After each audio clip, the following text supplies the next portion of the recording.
Welcome to Click Moments and Passionate Pursuits the Unfolding, where intuitively guided conversations are followed with feral faith, enthusiasm, and joy, bringing new insights, inspiration, and perspectives along the way. And today, we are actually going to be looking at an article. We're going to be riffing from an article that Bridget found that she sent to me that has us so excited to talk about this. We have not pursued this, so we want to go places with this. So we're excited to share this. It's from Brain and Behavior, and the title of this is "Burst of Brain Activity During Dying Could Explain Life Passing Before Your Eyes." And the subtitle is "New Study Hints at How Consciousness Can Continue After the Heart Stops." And this is from Sarah Reardon, May 1st, 2023. So check it out to hear more about the source of where we got started. But this article brought a whole bunch of questions to us, and we wanted to riff on the implications of this because this is just a study that they're having hypotheses on the implications. There is nothing certain, and any of us can have theories that could help promote this concept and to help expand our understanding of what this means. So, Bridget, do you want to kind of share what happened for you when you first read this and kind of, if you remember, like how you reached out to me on, oh my gosh. Yeah, so I went down a rabbit hole, a Reddit rabbit hole, of course, because I'm always stumbling across topics. I think what first happened was I stumbled across a short video about how there are bursts in our brain when memories are created. And that got me doing all of this research. And then I found this article that someone was referencing on a Reddit thread about quantum immortality. And they referenced this article from science.org when they were discussing evidence that they were purporting for quantum immortality. Basically, like a real scratching the surface description of what quantum immortality is. This idea is that death is a branching event, not a final event.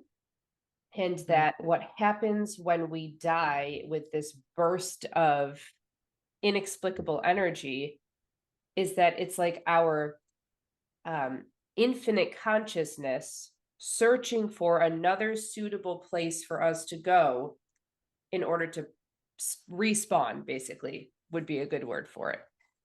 So I don't even know where to go with this, but so of course I go to the article to read the original source and get all excited about it. And that's when I brought it up to you and said, I really think we should dig deeper into this because this is fascinating. Yeah, I've always been fascinated by, I mean, we all are, where we go, what happens, and I would say for over a decade, maybe longer, I've believed that it doesn't end. Like this life ends, like this incarnation, this person that I am. And then because we're human, it makes sense that we're like, ooh, but I really like this version of me. I really want to be this version of me, right? But the reality is like now I realize that I won't even like it won't even be a passing thought after I leave this body. Like it's like we're on to the next, right? But what this article does is it gives some science to what's happening in our brain that furthers us in our understanding that we don't end. And there's a part of us that knows this. This is why I think we're so fascinated by psychics and people that talk to people from the other side, or when we personally have an experience that we cannot explain that would suggest to us that something exists beyond. Maybe it's a loved one that we have a connection with, or we go somewhere and we sense energy. Those are moments that aren't just about that moment, it's about, ooh, this is telling me something about what happens once I leave here. And we're all curious about this. But this article to me gives a nod to with what it shares, and we'll get into what it shares, but it gives a nod to, oh, this is fascinating. How if it is what we think it is as a collective, that we die, then this doesn't add up. Mhm. What we're learning to be 100% true, this doesn't add up. So it feels like this pivotal moment when I learned about law of attraction, and all of a sudden I understood a physical law of the universe, which changed my understanding of what was possible in the world. This also feels like that.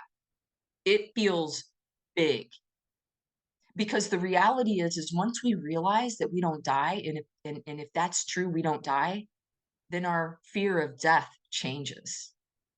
It changes our willingness to be fully invested in this life, because we're like, oh, get another shot.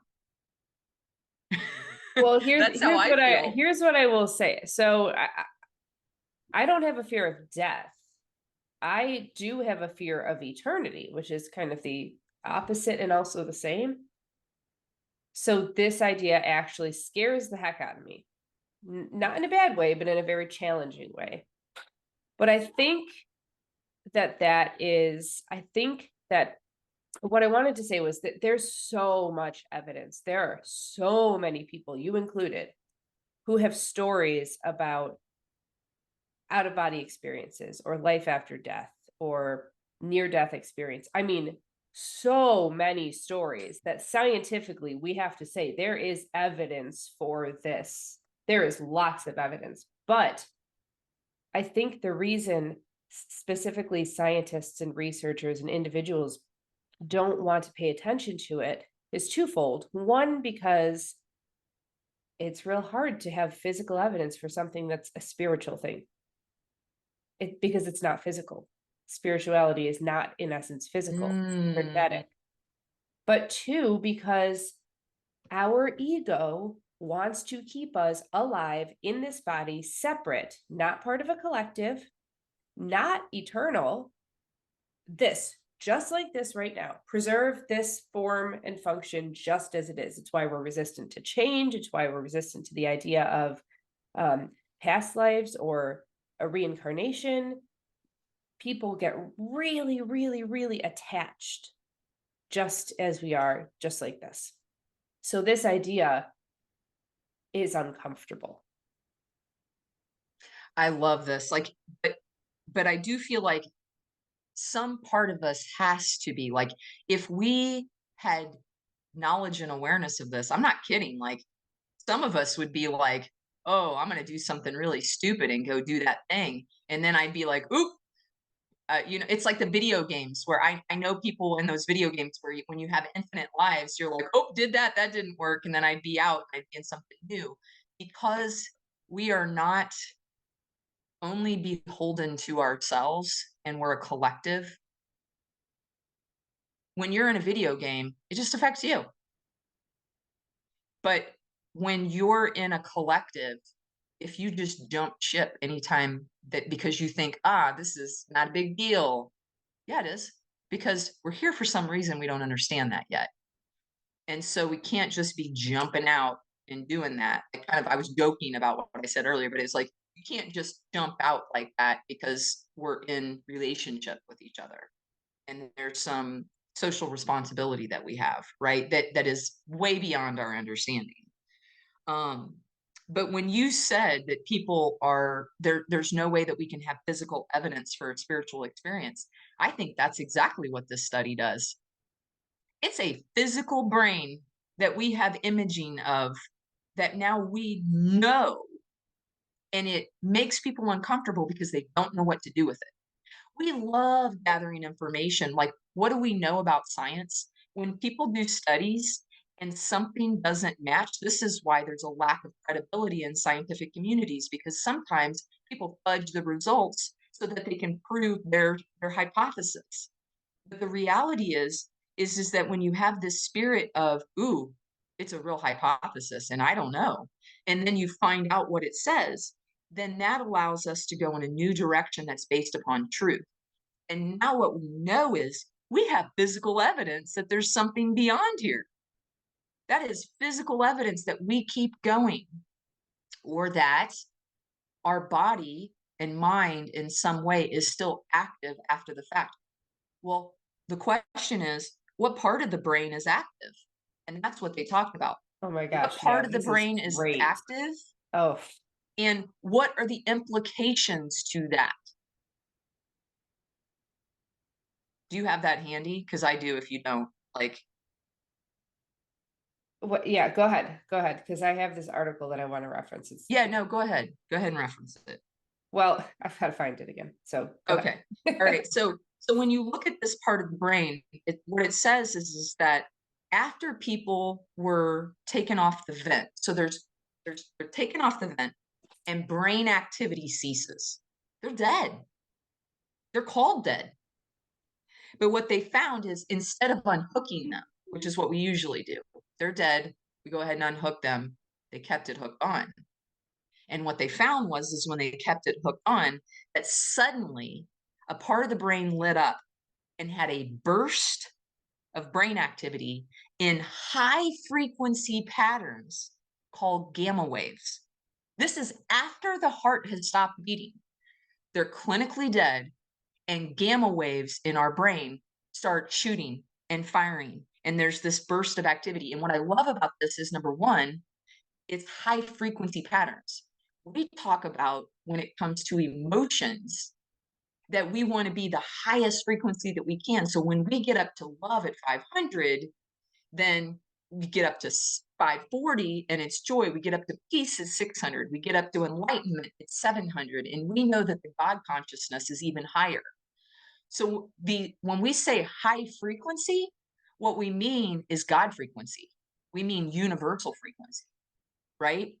And so when they notice this, we're on the God frequency, that part of our brain is going off. And what the heck are gamma waves?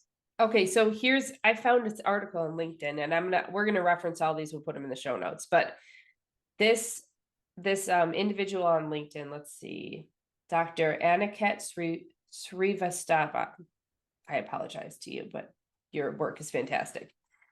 Says gamma brain waves was traditionally dismissed as spare brain noise until researchers discovered it was highly active when in states of universal love, altruism, and the higher virtues. Gamma rhythms modulate perception and consciousness. Okay, so this is what we're tracking. We're not tracking body activity, we're tracking increased consciousness, disappearing under anesthesia. Gamma is also above the frequency of neuronal firing. Get this, this is the part that I'm losing it on. Gamma is above the frequency of neuronal firing. So how it is generated is a complete mystery. Our neurons do not fire to create gamma brainwaves. What's creating the brainwaves if it's not our neurons in our brain? It's lighting up on the machine that measures brainwaves, but there's no neuronal firing going on to create that frequency. My brain is firing. Like my brain is like fried right now. Like that is amazing. I like short circuited. Like what? I'm gonna have to think about that for a while. That the implications to that, because it's not, it's not our body and mind anymore. It's like that universal part of us Yep. Okay. So is now, yes. oh wow. So Okay, this go goes ahead. on to say gamma brain waves are the quickest mind waves and connect with synchronous handling of data from various cerebrum regions. It passes data quickly and is the most inconspicuous of the brainwave frequencies. The psyche must hush up to get it. Gamma was customarily excused as spare cerebrum clamor until analysts found it was profoundly dynamic. So, in other words, our ego and our body and our psyche all have to be quiet. Gamma fires above those. So, like you said, it's our universal consciousness, it's our higher self, it's our God connection. It's functioning without any of the awareness or control of this. This is the eternal life piece, because that's the part of us. It's the, if our body and mind dies, our spirit continues. And this is almost like the spiritual part of us still registers in this computer. Like they've caught it, Yeah. that the activity is still there. Yeah. I just sent But you it's the link so we don't lose it. probably transitioning. Yeah. It's you said this. I want you to talk about, like, when you said, like, because I'm talking about this transition, but Yep. you talked about it looking for, it was almost like that part of us is Yep. looking for this point. Like, can you explain that, what you said? Yeah. Okay. So one other thing that I want to like reiterate again is that this firing happens after physical death is confirmed. So Brain our stops, ego, heart stops, this biological species, is gone, inactive. inactive. Then this happens. Right. Then the brainwaves fire. So when that happens, this Reddit that I went down, which I will also reference, was positing that what's happening is that is our eternal conscious piece, our soul, spirit, whatever you want to call it, searching for a suitable branching off point. And what happens is that when our connection to time disappears, right? So our physical body, this vehicle is riding through time. When our connection to time disappears, present and future collapse because time is actually just a construct. It's not real. So all of this is occurring in the eternal present. Past, present, future is eternal present. We enter that eternal present and we scan for a suitable point to respawn, to branch off. And that is that like selecting of our next lifetime. And of course, birth is going to be the most suitable respawning event, right? Because that's the way that we enter into a physical body that's being birthed into this world if we're becoming human, which I mean is just one option of who knows how many. But it's not the only one. There are people who have reported having these experiences where they've experienced their death, and the reports that I was reading were the ones that were there were two people present who could corroborate each other's stories. And most of them are driving in a car. They're in a car, they're going somewhere. They take a turn and they experience their death. They see it happen. It happens in slow motion. They feel it, they hear it, they see it. And then they reverse. And they're like at the door going to get into the car. And they're looking at each other and going, did we just die? Like I'm pretty sure that we just, like, they both had the exact same experience. You're talking about human beings like you and me in a Yes. car had Yep. the exact same experience of that, and then they thought that they were just, and they I've had the read, exact same reverse experience. at this point, I have read enough of these to fully believe that this is a common occurrence. People are not talking about it because imagine what would happen if you Oh my talk. God, yeah. But they're posting on Reddit, you know, inconspicuously about these experiences. Right? We need to talk to them. We need to talk to them. I want to talk. But it's, I mean, I have read so many of these and they all sound the same. What happens is they die and then they respawn because past, present, and future collapse, and they decide they want to stay in this life. They're not done. And they respawn at that past point. Respawn, this sounds so unreal, but I'm not kidding you. Like, this is fantastic. So some of us will decide that was my end point of this incarnation. I'm ready for the next. And some of us will decide I'm not done. That wasn't my end point. We're going to redo. And they're respawning in the immediate past and making a different choice. So this is interesting because what's happening is outside of our awareness, our consciousness in 1 second is deciding. Now think about this. You have people who die and this happens to. You have people who could die, have died, then they get brought back. And that's these people that we're talking about in the study, right? So they've died and we brought them back. So there's some collaboration, about what the scans have found, coupled with what they've experienced, right? But what's fascinating to me is it's so fast. And the way I think of it is like, and then you have near death experiences, out of body experiences, right? Um, and so what happens when I think of this, I remember somebody saying one time, because we think of computers as being so fast, and we always go to computers as humans. But what we know is that the human brain is the best supercomputer ever, and that we're more efficient and we solve things quicker than any computer, right? And we can't conceive that. Like, think of how quickly we're talking right now and everything that's coming together. Do you know the number of things that we have to comprehend, and breathing and all of these things that we're doing simultaneously? Like, that's amazing, and we don't respect that level. And I say this because um this is really interesting. So yesterday or the day before, I did a time lapse video, right? And it was like over 40 minutes, and I showed me painting over that 40 minutes. So it's just a 40-minute time frame, and it was like a time lapse that the phone did for me, right? In like 30 seconds, it did 40 minutes. We're a bigger supercomputer.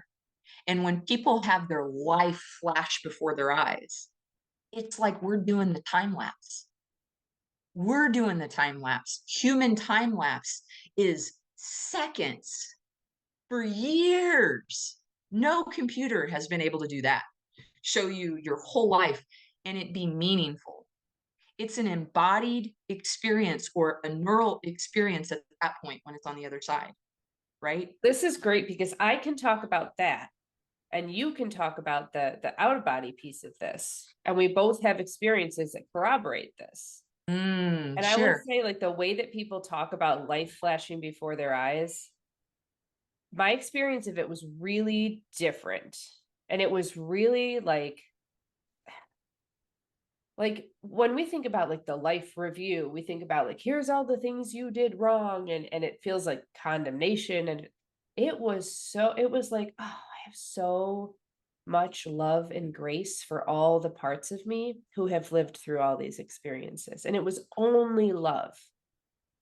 It was like tapping into how you might imagine like God would feel about you. Oh, Mm. no, you did the best you could. I loved you through all of those. Look at little you making all those decisions, doing all those things. You I love you felt so that much. love I in that felt that moment. love. I felt that level of love for myself, but it was like my higher self loving me through those. And it was that love. I'm convinced that that love is the greatest catalyst for change that we have, because it Mm. wasn't the crap, I messed up. Oh my gosh, I'm so awful. How could I have done? It was this incredible, overwhelming, I mean, absolutely overwhelming, pervasive feeling of everything is okay. This is so beautiful. Love is like everything that there is. It was that sense that said, you can make a different choice. You can do something different with your life. You can do that. You can live through this experience and go out and choose to do what you came here to do. Like that was the impetus for my life change. Was not like my, I guess you could call it rock bottom because I almost died, but it wasn't bottom. It was like so love filled and beautiful. And like, I mean, I get why people are like, oh yeah, I was there and I wanted to stay there, because there's no fear, there's no pain. I mean, it was like they were telling me that my heart wasn't functioning and they couldn't do anything about it. And I was so overjoyed and blissful and love filled. I was like, oh, yeah, everything's great. Like it was just so, there's a sense of disconnection from the concerns of what we think are actually concerns. And this, What yeah, what it sounds like you're saying too is that in this transition, and I've seen this when people are dying and they're before they go to the other side, it's almost like you become more aligned and attuned to the frequency of the other side than you yeah, are here. yes. It It's makes like you start it, so it makes less, you make less sense to us at that point right. because you're not operating from the rules of this world anymore. You're Yeah. now in this whole other space, and we're like, why are you not worried about life? Because Right. you're not dying. Right. When Right. there's eternal life and you're going to a space that is like beyond your best day, Oh, so far. right? Then, Yeah. and it's not to say to jump to go to it, but what it's saying is that it in that moment we start to attune to that. So we can't conceptualize that attunement, but we can rest in knowing that that's the thing. Yep. There's nothing to worry about. And that was the understanding that propelled me into making all these big life changes, because I realized, like, it doesn't actually matter. Like, it matters a lot. It's the most important thing, but also it doesn't. Like, Matters in this lifetime to your right, experience, right. but it doesn't matter to your universal collective energetic self. So can I say, I have Or, to say this. I yeah, just want to, I want to back up really quickly because this is super important. yeah. We're living in a multiverse. If it's possible I that love that you just these, dropped that. just bear with me. If it's possible that these people can go through this experience and die and experience their death, then there is a timeline that continues on where that has occurred. And if they are going back and changing the timeline, they're not changing that timeline. They're on a different timeline. So now everyone around them is the versions of them that are on that other timeline. So we have to be living in a multiverse where every possible choice plays out. And I think that we can touch on this in some ways, and we don't even realize that we're touching on it. I don't know why it's snowing. He's super excited about that right now. It's like, oh my God, snow day. Oh my gosh. I think we see glimpses of that and don't understand that that's what we're seeing. I think that potentially some of our dreams are us playing through those. Which that part of the brain, when you look at gamma waves, isn't gamma waves when we're dreaming, when we're experiencing synchronistic events, like what there was Yes. like a list of things with gamma waves. So that makes sense of that, right? With what you're saying, it coincides with that. I'm gonna look that up just so I'm sure that we're referencing the right thing. Yeah. Uh Well, let's just put a little disclaimer out here. I mean, we're just riffing. Let's oh, we just have put no that out idea. there. Yeah. We have no idea, but we can make educated guesses Gamma about what waves we do are know. active during REM sleep. And REM Okay. is our rapid eye movement, and that's when we're dreaming. So yes, correct. Yeah. Yeah. Yes. So that makes sense. What you're saying is like also it aligns what we're learning so far with what you're saying. It actually is substantiated. Yes. And what I think is fascinating is that um we can't offer a an explanation of that that doesn't match what you're finding out. So if somebody were to say, no, no, no, that's just not true. Well, what's your source? What are you basing that on? Like you can't just like want it to not be true or not understand it and say it's not true because you're uncomfortable with something new. Like literally, it may not be that, but it is something that adds up to that makes sense of that, right? So you're offering a hypothesis that actually is just a hypothesis that actually is consistent with what we know so far, and it actually adds to, you know, what we know. So I want to hear about your part of this. The out of body experience. Yeah. Yeah, Yeah. yeah. So I was 16. I had a car accident. I was a passenger in a car accident where I got a broken neck and I broke my C5.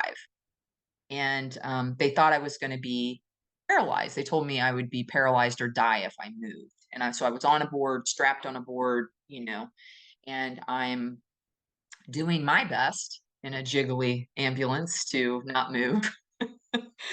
um, so I get to the hospital and I they rush me from the small town that I was to a town 30 minutes away. And I get into the hospital and I'm in the ER. And I remember being rushed in And then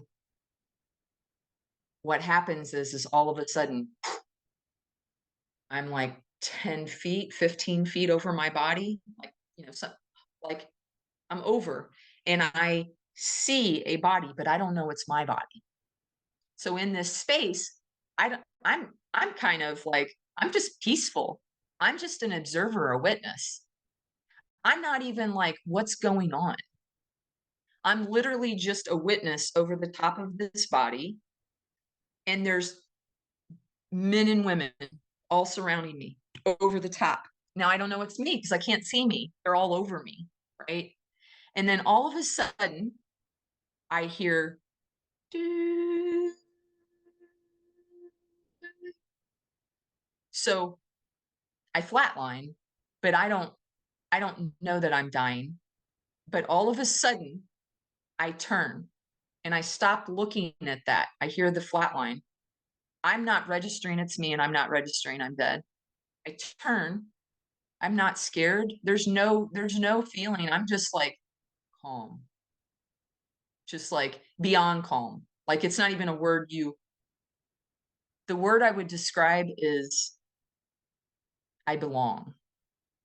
When you belong somewhere and you just fit, and there's no thinking about it, it's just presence. I turn and I get that stereotypical like tunnel, that white light. So I get this white tunnel, this white light, which interestingly enough, I'm realizing I chose for click moments. I have a portal and it's a white light tunnel. It's a literal tunnel that is turned into a portal. That's interesting. Um, but I turn towards this white light and I just start to kind of go into it. No thought again. I'm not going into anything. I don't see anything. I just see like a wormhole or something. And I just see this opening, just light, but with enough gradient distance, like difference, that I can tell I'm going into something. And all of a sudden, behind me, I hear, Beth, Beth. My name's being called. And all of a sudden, I'm like, and then again, and it's a woman's voice. So it must have been one of the nurses.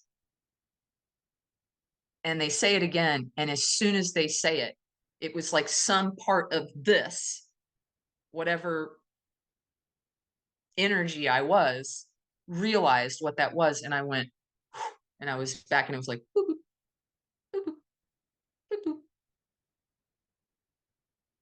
And I'm back in my body. And then I'm out, which means I must have been under the whole time.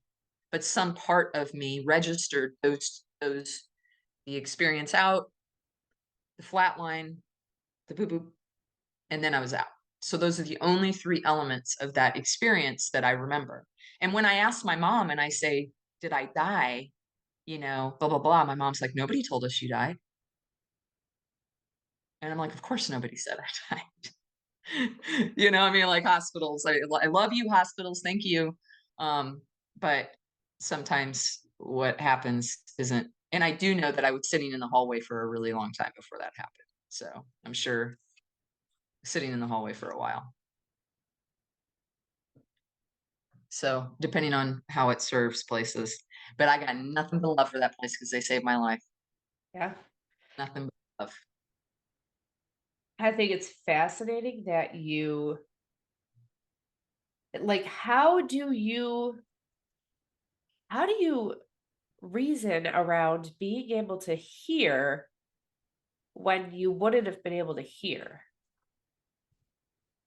Like, you were able to interact still with this physical world and whatever's beyond at the same time. Think about this though.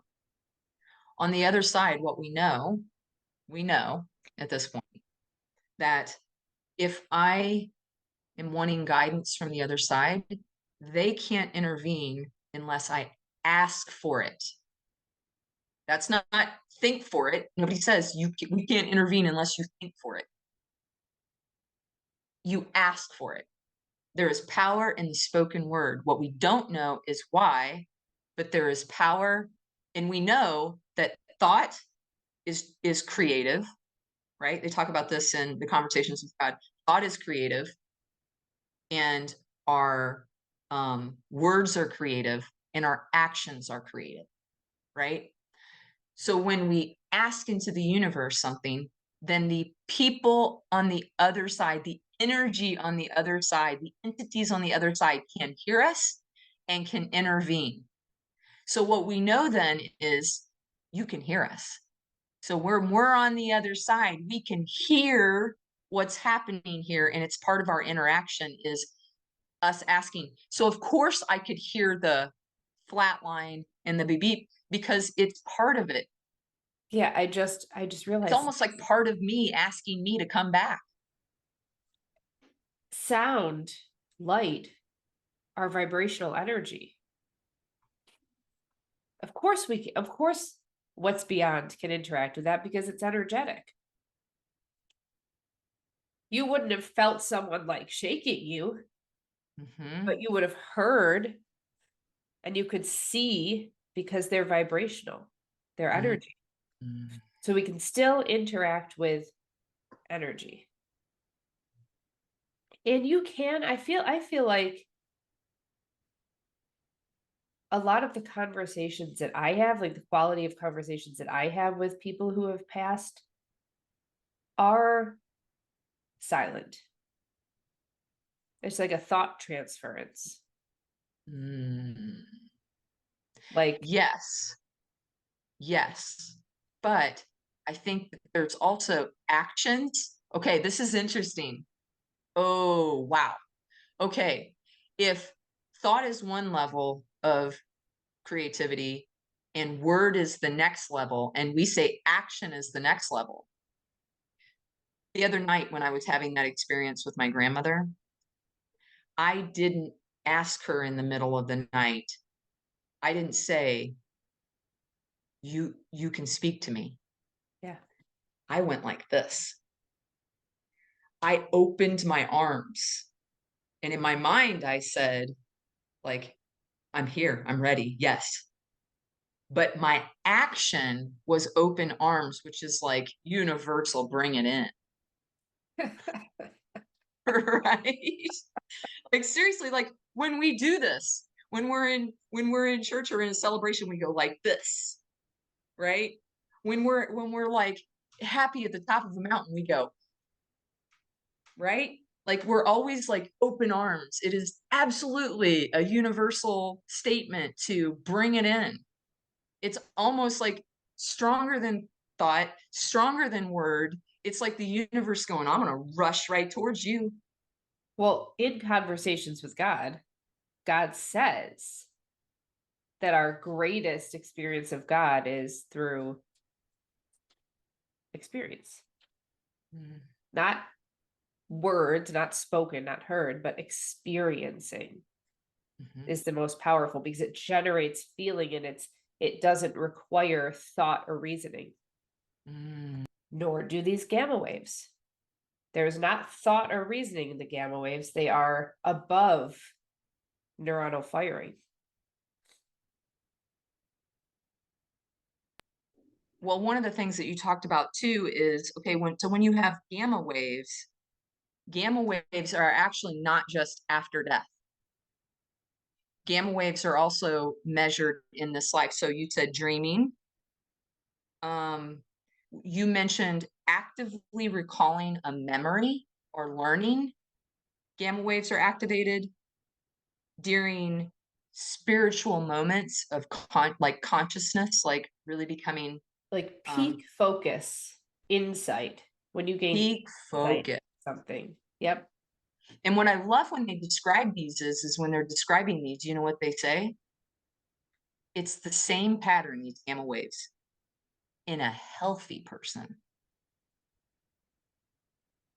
So when we're alive and we're healthy, if you think about it, when I'm at my best, when you're at your best, when we're at peak performance, when we're activated, as you say, right?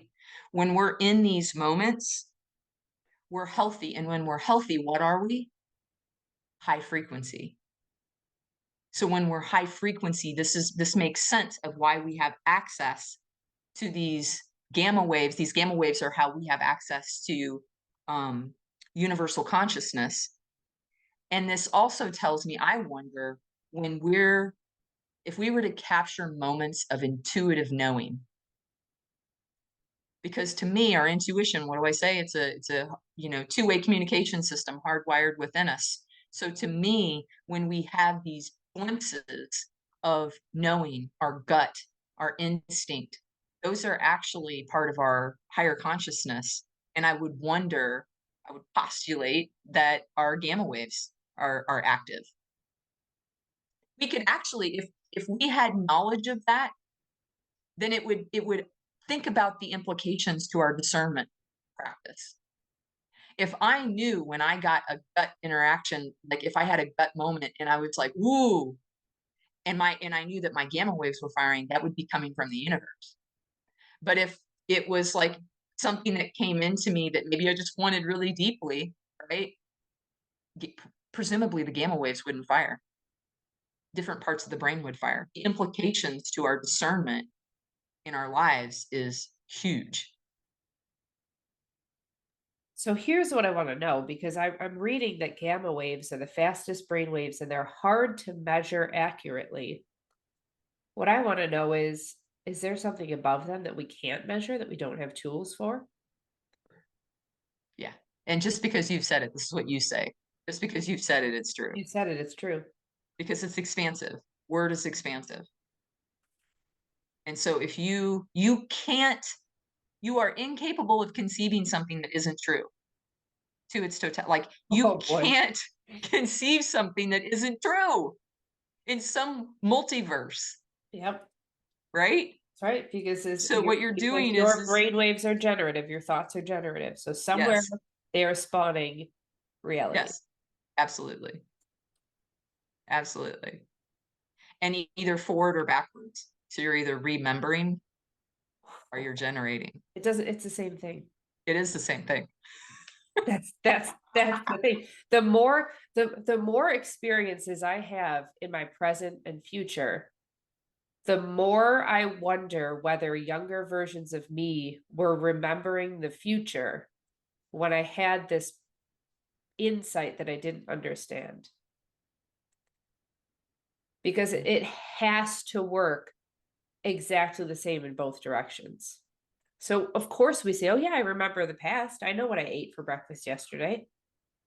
Well, it is just as possible to remember the future in the exact same quality and way as we remember the past, because that's how time works. I wonder if, okay, because they're both true. I wonder if it's about how you ascribe, because we're meaning making machines, and it's all about how it impacts our purpose. I wonder if our orientation of deja vu backwards or premonition forwards, if it's related to our purpose and the meaning that it makes in our life right then.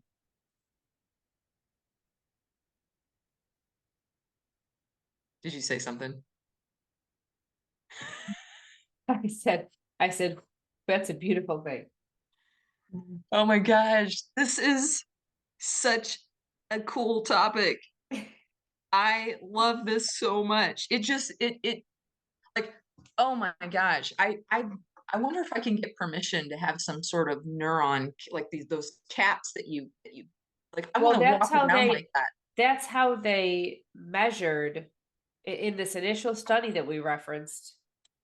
That's how they measured this. They attached these. I'm looking for the exact word because electroencephalography caps. Wait, what is it? They placed electroencephalography caps on the patients. Okay, if anybody out there has funding, or you're part of research studies, or you're looking to find some incredibly brave / weird human that is willing to walk around with an electro and cap, I'm willing to volunteer for this. I am not kidding. I am willing to volunteer. I will walk around Asheville, North Carolina, having intuitive experiences with people, talking to people, and you can measure my brain. Dear God, help you. But I'm in. I'm not kidding. I'm in. This is the greatest thing you've ever said on our podcast. And if you know anybody, if you're somebody who knows somebody who can really make this happen, I'm not kidding. Send this to them, this She's episode. not kidding. Okay. All right. I'm in. Oh my God. This life purpose right here. Oh, I could go on for days. I feel like that is a great initial conversation. Thank you so much. Like, I think it has so many implications in so many different sectors of our world.